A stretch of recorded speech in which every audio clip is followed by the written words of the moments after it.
Assalamualaikum warahmatullahi wabarakatuh. Perkenalkan, saya Indah Prameswari, mahasiswa Universitas Muhammadiyah Pringseu Lampung, program studi PGSD. Di sini saya akan mempresentasikan proposal saya yang berjudul Analisis Penggunaan Model Team Assisted Individualization atau disingkat TAI pada pembelajaran tematik kelas 4 SD Negeri 3 Yogyakarta. Bab 1, latar belakang. Berdasarkan observasi yang dilakukan di SD Negeri 3 Yogyakarta, tepatnya di kelas 4, bahwa dalam pembelajaran tematik model pengajaran guru kurang berinovasi. Tepatnya pada model pembelajaran, guru hanya menggunakan model pembelajaran konvensional yaitu ceramah, sehingga berdampak pada siswa yang kurang berperan aktif dalam pembelajaran. Karena kemampuan siswa yang sangat beragam, tidak semua siswa mengetahui apa yang disampaikan oleh gurunya hanya dengan penjelasan atau dengan ceramah cerita panjang.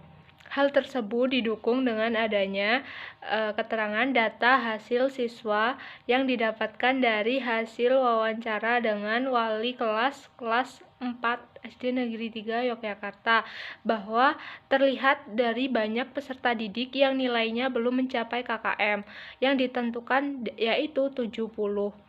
Menunjukkan pembelajaran tematik yang membuahkan hasil yang diinginkan khususnya pada hasil belajar, yaitu berjumlah 44,44% yang sudah mencapai KKM dan sisanya 55,56% yang belum mencapai KKM. Berdasarkan keterangan data tersebut diketahui siswa masih banyak mendapatkan nilai yang rendah pada pembelajaran tematik. Oleh karena itu, dalam menyikapi masalah tersebut, peneliti ingin menggunakan suatu model pembelajaran yang dapat meningkatkan keaktifan siswa dalam pembelajaran tematik. Model pembelajaran yang digunakan adalah model pembelajaran Team Assisted Individualization atau disingkat dengan TAI. Model pembelajaran kooperatif tipe Team Assisted Individualization atau yang disingkat TAI, karena dalam model Team Assisted Individualization atau TAI, siswa ditempatkan dalam kelompok kecil, 4-5 siswa yang heterogen, dan selanjutnya diikuti dengan pemberian bantuan secara individu bagi siswa yang memerlukannya. Sebelum dibentuk kelompok, siswa diajarkan bagaimana bekerja sama dalam suatu kelompok. Siswa menjadi pendengar yang baik, dapat memberikan penjelasan kepada teman kelompoknya, berdiskusi, mendorong teman lain untuk bekerja sama, dan menghargai pendapat teman lain. Rumusan masalah. Apakah penggunaan model pembelajaran Team Assisted Individualization atau disingkat TAI dapat meningkatkan hasil belajar tematik siswa kelas 4 SD Negeri 3 Yogyakarta? Tujuan penelitian. Tujuan penelitian ini untuk mengetahui penggunaan model Team Assisted Individualization atau disingkat TAI terhadap hasil belajar tematik pada siswa kelas 4 SD Negeri 3 Yogyakarta. Manfaat penelitian. Manfaat penelitian ini berguna bagi peneliti, kedua bagi siswa, kemudian bagi guru, dan bagi sekolah. Bab 2. Tinjauan pustaka. Di dalam bab 2 terdapat beberapa landasan teori. Yang pertama, terdapat pengertian belajar dan pembelajaran, kemudian terdapat hasil belajar, pembelajaran tematik, model pembelajaran kooperatif, dan model pembelajaran TAI. Kemudian kerangka pikir. Di dalam kerangka pikir ini, rendahnya hasil belajar diduga terjadi disebabkan oleh proses pembelajaran yang berlangsung cenderung monoton. Dalam penyampaian materi, pendidik masih terpaku pada buku yang digunakan.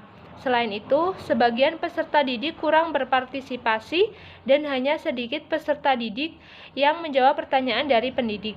Salah satu alternatif model pembelajaran yang dilaksanakan adalah model kooperatif learning tipe Team Assisted Individualization atau disingkat TAI. Model ini dapat memberikan pengalaman belajar pada peserta didik. Berdasarkan uraian di atas, maka kerangka pikir dalam penelitian ini yakni model kooperatif learning tipe Team Assisted Individualization berpengaruh terhadap hasil belajar peserta didik. Hipotesis. Hipotesis yang akan diuji adalah HO. Ada perbedaan penerapan model kooperatif learning tipe Team Assisted Individualization dengan pembelajaran konvensional terhadap hasil belajar tematik terpadu peserta didik. Kemudian HI, tidak ada perbedaan penerapan model cooperative learning tipe Team Assisted Individualization dengan pembelajaran konvensional terhadap hasil belajar tematik terpadu peserta didik kelas 4 SD Negeri 3 Yogyakarta. Kemudian bab 3, metode penelitian. Jenis penelitian. Di dalam jenis penelitian ini menggunakan penelitian kuantitatif dengan metode penelitian yaitu quasi eksperimen. Penelitian quasi eksperimen merupakan penelitian yang mempunyai kelompok kontrol, tetapi tidak dapat berfungsi sepenuhnya untuk mengontrol variabel-variabel luar yang mempengaruhi pelaksanaan eksperimen. Kemudian desain penelitian. Bentuk dari desain quasi eksperimen yang digunakan yaitu desain non-equivalent control group design, yaitu desain quasi eksperimen dengan melihat perbedaan pretest maupun posttest antara kelas eksperimen dan kelas kontrol yang tidak dipilih secara random atau acak. Kemudian populasi dan sampel penelitian. Populasi penelitian yaitu peserta didik SD Negeri 3 Yogyakarta kelas 4 yang berjumlah 36 siswa. Kemudian teknik sampling. Teknik sampling yaitu tentang teknik probability yang menggunakan jenis simple random sampling. Dapat dikatakan simple random sampling karena pengambilan anggota sampel dari populasi dilakukan secara acak. Kemudian prosedur penelitian. Prosedur dalam penelitian ini adalah yang pertama itu penelitian pendahuluan, yang kedua penelitian perencanaan, yang ketiga yaitu tahap pelaksanaan. Kemudian waktu dan tempat penelitian. Waktu penelitian dilakukan pada semester ganjil tahun ajaran 2020 atau 2021.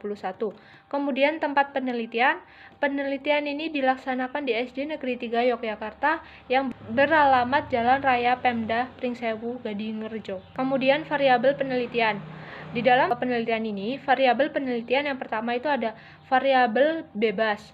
Variabel bebas yaitu model cooperative learning tipe Team Assisted Individualization yang dilambangkan dengan X. Kemudian yang kedua yaitu ada variabel terikat yang dilambangkan dengan Y, yaitu hasil belajar peserta didik.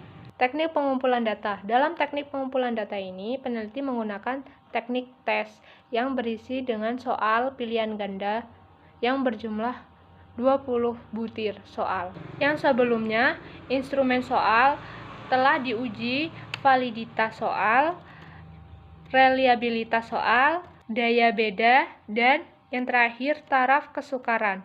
Kemudian teknik analisis data. Uji prasyarat analisis data itu terdapat uji normalitas, uji homogenitas, kemudian dilanjutkan dengan uji hipotesis. Di dalam uji hipotesis itu terdapat uji hipotesis 1 dan uji hipotesis 2. Sekian presentasi proposal saya. Kurang lebihnya saya mohon maaf dan kepada Allah saya mohon ampun. Saya akhiri. Wabillahi taufiq wal hidayah. Wassalamualaikum warahmatullahi wabarakatuh.